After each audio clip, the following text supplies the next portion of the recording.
नमस्कार, आप देख रहे हैं रिपब्लिक 7 भारत। आपको बता दूं कि नए बिहार के नए डीजीपी आलोक राज को बनाया गया है, लेकिन इसमें बहुत बड़ी अटकलें हैं। बिहार के डीजीपी आलोक राज को डीजीपी का पदभार दिया गया है, लेकिन वो मुख्य रूप से डीजीपी नहीं है। वो प्रभारी रूप में यानी कि पदभार के रूप में उन्होंने कल यानी कि शुक्रवार को डीजीपी का पदभार ग्रहण किया।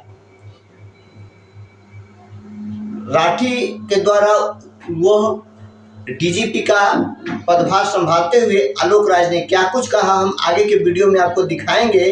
और भट्टी जो पहले बिहार के डीजीपी थे, वह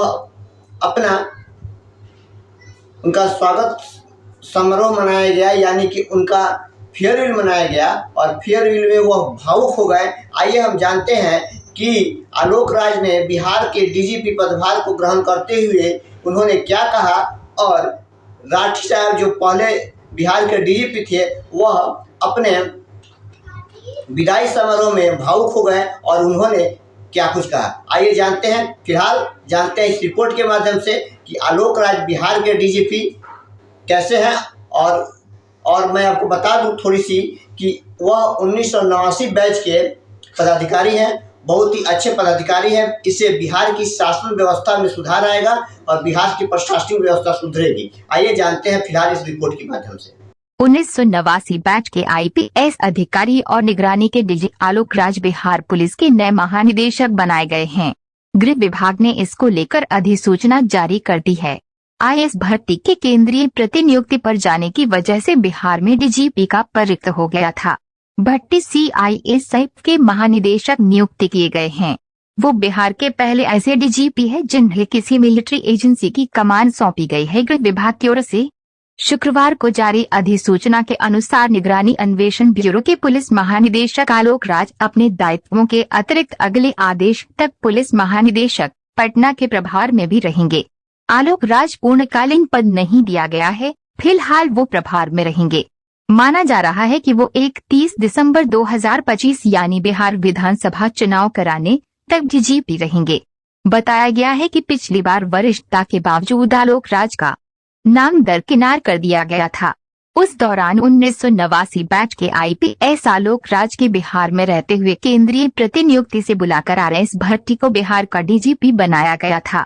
ये दिसंबर 2022 की घटना है। उस वक्त आरजेडी के समर्थन से सरकार चल रही थी, लेकिन जब आरएस भट्टी ने डीजीपी का कार्यकाल रहते हुए खुद ही बिहार से जाने की अनुमति मांग ली, तो राज्य सरकार ने उन्हें जाने की अनुमति दे दी। आरएस भट्टी को सीआईएसएफ का महानिदेशक बनाया गया है।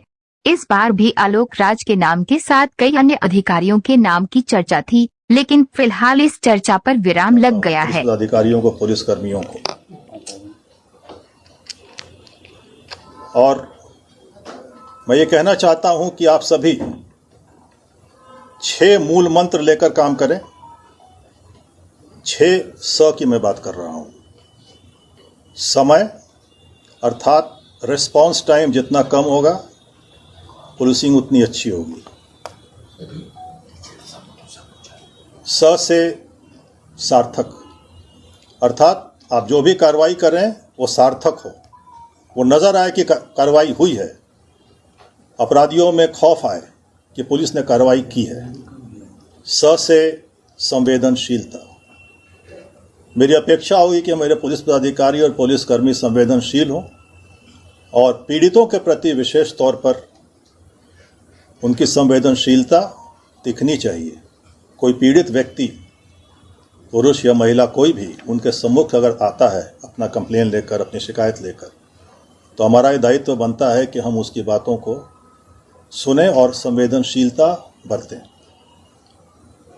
इसके बाद आती है शक्ति। यदि हम शक्ति नहीं रखेंगे, हम सशक्त नहीं होंगे, तो अपराधी हम पर भारी होगा। शक्ति लाइए, अर्थात हम अपने आप को इतना मजबूत करें कि अपराधी हमसे खौफ खाएं। और यह तभी संभव है जब पुलिस में हम शक्ति स्वरूप काम करेंगे।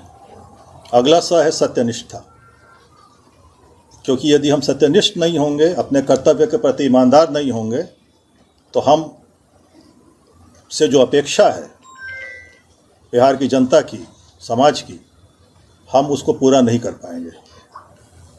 और इसके बाद सभी कार्रवाई के उपरांत जो अंतिम स है वह है स्पीडी ट्रायल, क्योंकि हमारा ये उद्देश्य होना चाहिए कि अनुसंधान करके हम समय से कांडों में आरोप पत्र समर्पित करें और उसके पश्चात स्पीडी ट्रायल के माध्यम से अपराधियों को सज़ा दिलाएं। तो हमारा फोकस एरिया होगा प्रिवेंटिव पुलिसिंग, अर्थात निरोधात्मक पुलिसिंग की कार्रवाई। हमारा फोकस एरिया होगा अपराधियों पर रोकथाम, उन पर कार्रवाई, सख्त कार्रवाई।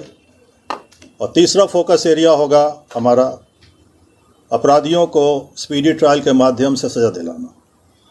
मैं इसके पहले निगरानी में था, वहाँ मैंने कई कन्विक्शन कराए हम लोगों ने निगरानी के केसेस में। इसी तरह से यहाँ भी मैं सभी अपने पदाधिकारियों को संदेश देना चाहता हूँ कि आप स्पीडी ट्रायल के माध्यम से अपराधियों को सज़ा दिलाएं। और फोकस एरिया जो हमारा है prevention and detection of crime, इस पे हमें फोकस करना है। मैं एक बार फिर से समस्त बिहार वासियों को आपके चैनल के माध्यम से ये कहना चाहता हूँ कि वे पुलिस के साथ सहयोग करें और बिहार की जनता और पुलिस साथ साथ मिलकर काम करेगी। धन्यवाद। जय हिंद। से मैं अपने सभी अधीनस्थ पुलिस कर्मियों को एक संवाद देना चाहता हूं, पुलिस पदाधिकारियों को, पुलिस कर्मियों को। और मैं ये कहना चाहता हूं कि आप सभी 6 मूल मंत्र लेकर काम करें। 6 स की मैं बात कर रहा हूं। समय, अर्थात रिस्पांस टाइम जितना कम होगा पुलिसिंग उतनी अच्छी होगी। स से सार्थक, अर्थात आप जो भी कार्रवाई कर रहे हैं वो सार्थक हो, वो नज़र आए कि कार्रवाई हुई है, अपराधियों में खौफ आए कि पुलिस ने कार्रवाई की है। स से संवेदनशीलता। मेरी अपेक्षा होगी कि मेरे पुलिस पदाधिकारी और Bihar special arm police B.A.K. Ambedkar, director general Bihar home guards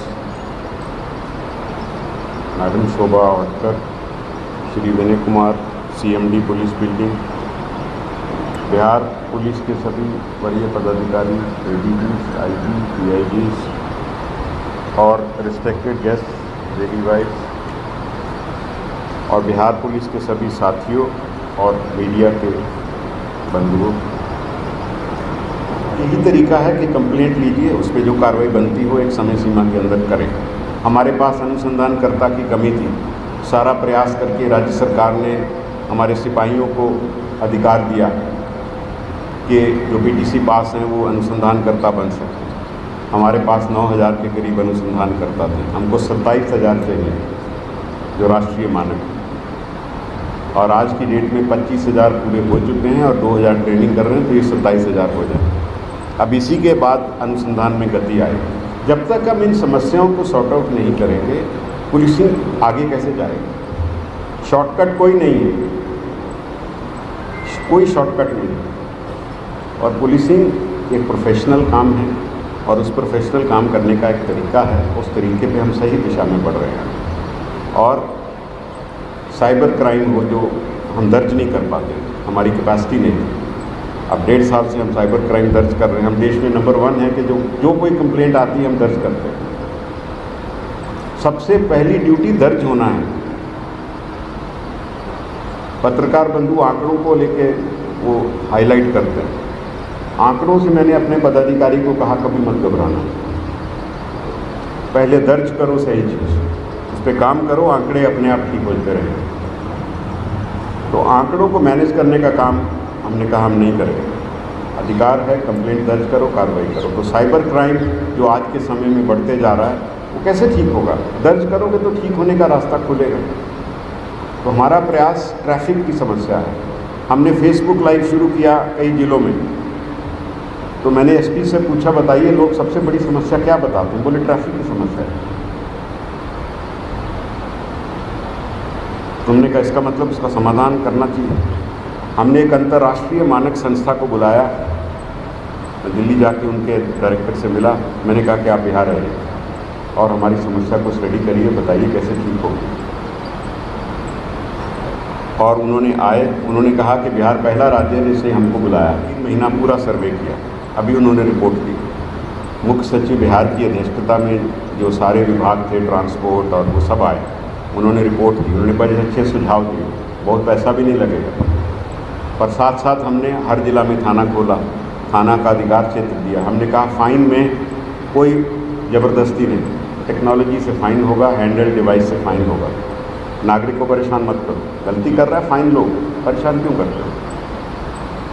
तो जो भी ट्रैफिक की व्यवस्था थी उसमें एनफोर्समेंट में इम्प्रूवमेंट हुआ, लेकिन मैं नहीं मानता कि ये अंत है, बहुत कुछ होना है, लेकिन रास्ता तो, दिशा तो है, रास्ता तो पता है कहाँ जाना है। तो जो ट्रैफिक है वो बहुत बड़ा एक बिंदु है जिसमें और आगे बढ़ना है, बहुत से काम करने हैं। पर कैपेसिटी बिल्डिंग पहले वो व्यवस्था हो, उसके ऊपर ना इमारत खड़ी हो। तो ट्रैफिक जो है वो हमारी एक बड़ी चुनौती है। बिहार की जो भी विकास हो रहा है इतना, उसका एक कारण ट्रैफिक, गाड़ियाँ बढ़ रही हैं, सड़कें बढ़ रही हैं, उसके कारण हादसे बढ़ रहे हैं। तो अब ये जो 112 की गाड़ी की बात कर रहे हैं, अब फरवरी के अंत से उसमें एम्बुलेंस और फायर ब्रिगेड भी जुड़ गया है। डीजी होमगार्ड फायर सर्विसेज बैठी है, इनकी पूरी टीम फायर ब्रिगेड की भी इसके साथ जुड़ी हुई है। तो आम नागरिक को ना केवल पुलिस की सुविधा मिलेगी, उसको एम्बुलेंस और फायर ब्रिगेड की सुविधा भी मिल रही है, जैसे विदेश के कंट्रीज में। हाँ, इसमें और सुधार होना चाहिए, वो हम कर रहे हैं। अब हम महिलाओं के लिए 15 सितंबर से सेफ़ ट्रैवल, सुरक्षित यात्रा सुविधा जो हमने कहा है, उसका सारा काम हो गया है। आप सोचिए, एक महिला पटना से अगर मान लीजिए पूर्णिया कहीं जाना चाह रही, तो हम उसको डिजिटली ट्रैक करेंगे जब तक वो घर पे नहीं पहुँचे। तो क्या ये नागरिक के यही सब काम पे हम काम कर रहे हैं। तो अल्टीमेटली हमारा जो केंद्र बिंदु है, एक तो आम नागरिक है, दूसरा केंद्र बिंदु हमारा फोर्स है, जिसके बल पर, जिसकी बदौलत ये सारे काम होते हैं।